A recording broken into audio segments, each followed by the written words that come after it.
Imagine buying a property to rent on Airbnb, lured by easy money, only to find yourself unable to profit, unable to sell, and unable to even rent it out long term. This is the reality hitting many of Ontario investors right now. The once booming Airbnb gold rush has now turned into what some are calling an Airbnb crisis. Hosts can't buy, can't sell, and can't rent.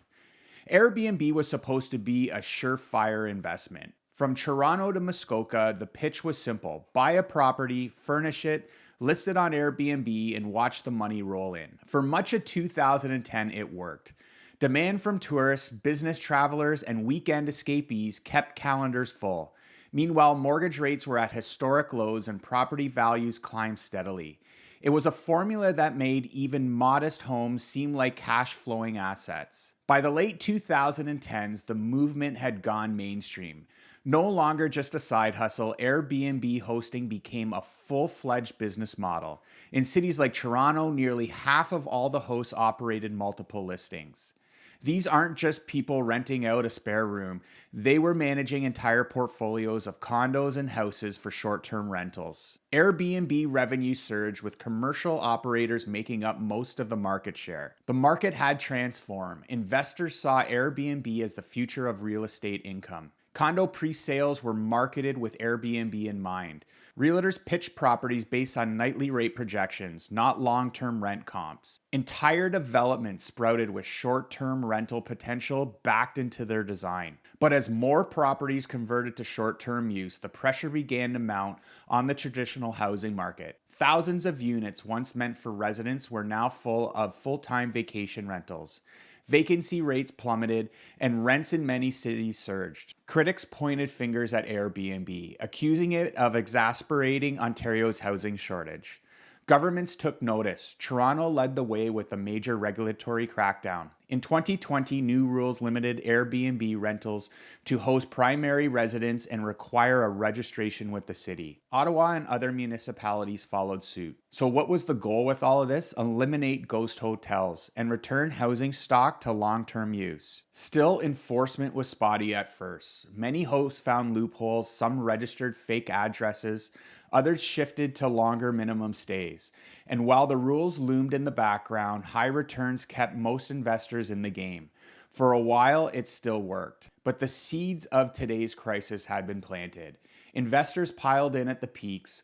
Hosts had built financial models assuming year-round demand, and cities had started to tighten the leash. All it would take is a few external shocks to tip the balance, and those shocks were just around the corner. And this is where the tide turns. In the early 2020s, a perfect storm of economics, regulatory, and market forces converged, pummeling Ontario's Airbnb investors from all directions.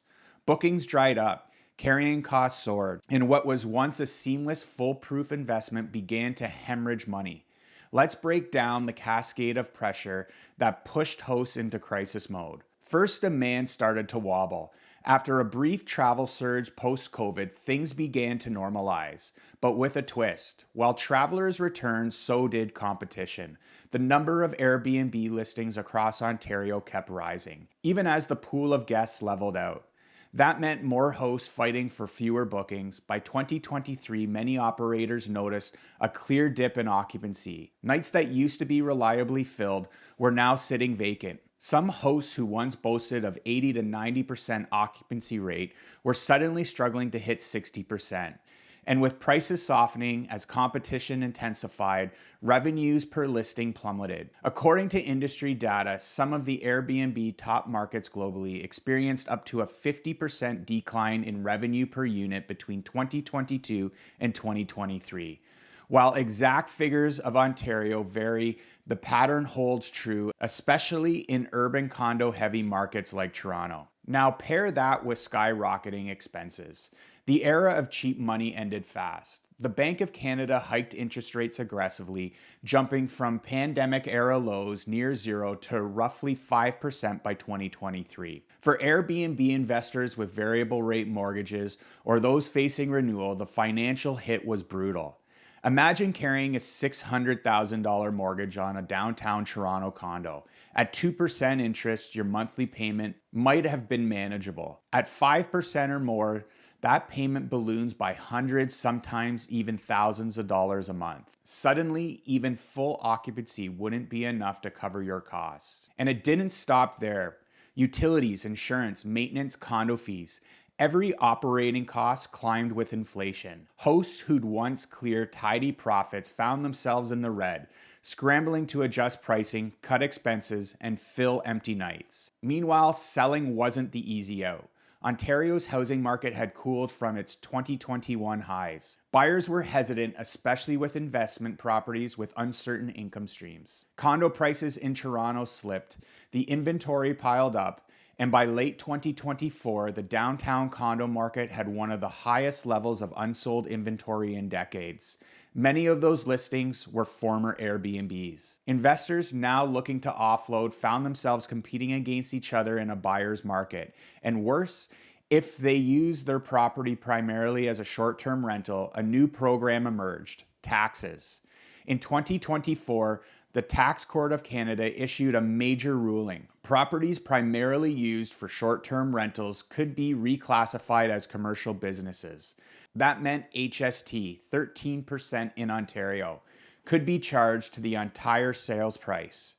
This came as a shock to many hosts who assumed their residential home would be exempt. Think about the math. Sell a $1 million property that's been run as an Airbnb, and you might owe $130,000 in HST. That tax hit could completely wipe out your profit, or even put you in the red. Real estate lawyers and tax advisors began sounding the alarms, and investors started freezing, afraid to sell, unsure how CRA would assess their listing history. So you can't rent profitably, you can't afford to hold, you can't sell without losing money or triggering taxes.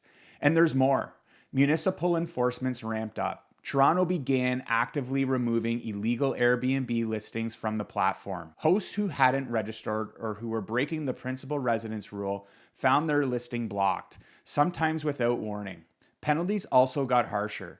Toronto's fines topped $1,000 per violation. Even outside of the big cities, the clampdown spread. In Muskoka, a hotspot for summer cottage rentals, new bylaws limited short-term rental activity by only 50% of the summer days, with mandatory blackout weeks during peak season. Hosts were required to obtain costly licenses, adhere to occupancy limits, and face regular inspections. For many, that meant that the numbers no longer worked. A cottage that once paid for itself with summer bookings now sat idle for weeks. Expenses kept coming in, income did not. Some hosts tried to pivot. Midterm rentals, 30-plus days, became a popular fallback, appealing to remote workers, traveling nurses, or students. But their strategy required a different approach, and it didn't always generate the same returns. Others downsized, they sold furniture, ended cleaning contracts, or let go of property managers. A few simply just walked away, leaving behind listings, loans, and even their properties. What's become clear is this: the old Airbnb model, buy a property, rent it short-term, profit handsomely, is no longer guaranteed. In fact, for many, it's become a financial trap. Airbnb in Ontario is no longer the easy money machine it once seemed. The risks are higher, the profits are thinner, the rules are tighter, and for hosts caught in the middle of this shift, the fallout has been swift and severe. So where does that leave Ontario's Airbnb investors class? Many are stuck in a vice, and you can't rent because the income isn't there or the rules prohibit it. You can't sell because the market is soft and the tax hit is too steep. And no one wants to buy because interest rates and regulations make short-term rental investments unattractive. This is the core of Ontario's Airbnb crisis. The boom turned into a bust, and those left holding the bag are now facing hard choices: pivot, sell at a loss, or ride it out, hoping the rules relax or the market rebounds. It's not the end of Airbnb, it might just be the end of the Airbnb get-rich-quick play. So what now? The Ontario Airbnb market isn't dead, but it has evolved. And for hosts caught in the current crisis, survival depends on one word: adaptation. If you're a host stuck with a property that no longer makes financial sense, here is a few actionable steps to consider. Pivot to midterm rentals. The 30-plus day rental market is growing. Traveling professionals international students, and remote workers all looking for furnished spaces. Platforms like Furnished Finder and Airbnb's own monthly stays category cater to this. You'll dodge some of the strict short-term rental regulations while still earning decent income. Explore long-term leasing. It might not be as lucrative, but leasing your property to a long-term tenant can provide stability. Run the math. Even if it just covers your mortgage and taxes, it could be a smart move to stop the bleeding until the market improves. Reassess and renegotiate finances. If your mortgage is crushing you, talk to your lender. Ask about refinancing options, extending or adjusting terms. Some banks offer relief programs for investors under pressure. The worst move is ignoring the mounting cost. Audit your expenses. Take a hard look at where your money is going. Can you lower your property management costs? Do you really need premium cable or expensive linens? Streamline your operations. Every dollar saved matters in this climate. Improve your listing quality. If you're staying on Airbnb, upgrade your guest experience. Standout listings with stellar photos, reliable service, and unique values still perform. Offer discounts for longer stays. Respond quickly to inquiries and ask for reviews. Now, another important thing is to remember is you need to stay compliant. Register your listing. Know the city's rules. Keep up with the new bylaws. The penalties for ignoring them are steep and increasing. You need to consider an exit strategy carefully. If you're thinking of selling, consult with a tax professional first. You may qualify for exceptions, or you may be able to restructure the sale to reduce the HST hit. A good real estate lawyer or accountant can save you thousands. Another good tip is join host communities.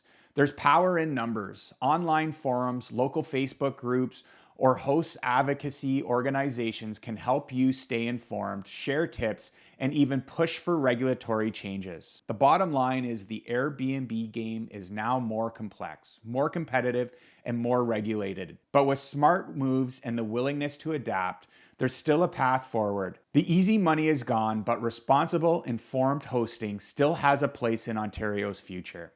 Treat your property like a business, not a lottery ticket.